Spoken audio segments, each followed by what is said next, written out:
اللہ اپنی بارگاہ میں شریعت مطہرہ، اللہ تعالیٰ کی رحمت کی چھتری کا نام عرض کرتا رہتا ہوں۔ اللہ تعالیٰ کی توفیق سے دنیا کے کروڑوں اربوں خربوں دانشور مل جائیں، مفکر مل جائیں، اور پھر وہ اپنی فلاح کا اور کامیابی کا راستہ ڈھونڈنا چاہیں، میرا کروں یہ اس راستے کی فلاح اور کامیابی کے راستے کی غرض کو نہیں پہنچ سکتے جو دنیا اور آخرت کی فلاح اور کامیابی کا راستہ اللہ پاک کے پیارے حبیب صلی اللہ علیہ وسلم، اللہ پاک کی پیاری ذات نے اور اللہ پاک کے پیارے حبیب صلی اللہ علیہ وسلم نے بتلا دیا، یہ اس راستے کی غرض کو بھی نہیں پہنچ سکتے۔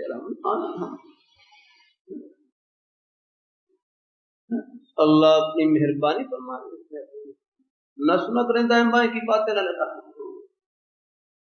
آپ حضرات شکر کریں اللہ نے ہماری نسبت جن ہستیوں سے جوڑ رکھی، اللہ نے ان کا جنتی ہونا دنیا میں دکھلا دیا، اس سے بڑھ کر اور کیا چاہیے۔ ہر جگہ ہوشیاری کام نہیں آتی، اپنے بڑوں کے سائے کی ضرورت ہے۔ اللہ تعالیٰ اپنی مہربانی فرمائے، کہتے ہیں فلاں کی نالج بہت زیادہ، فلاں کی نالج بہت زیادہ، اللہ تعالیٰ اپنی مہربانی فرمایا۔ اور نالج کس کام کی؟ جو اپنی منزل پر نہ پہنچا سکے۔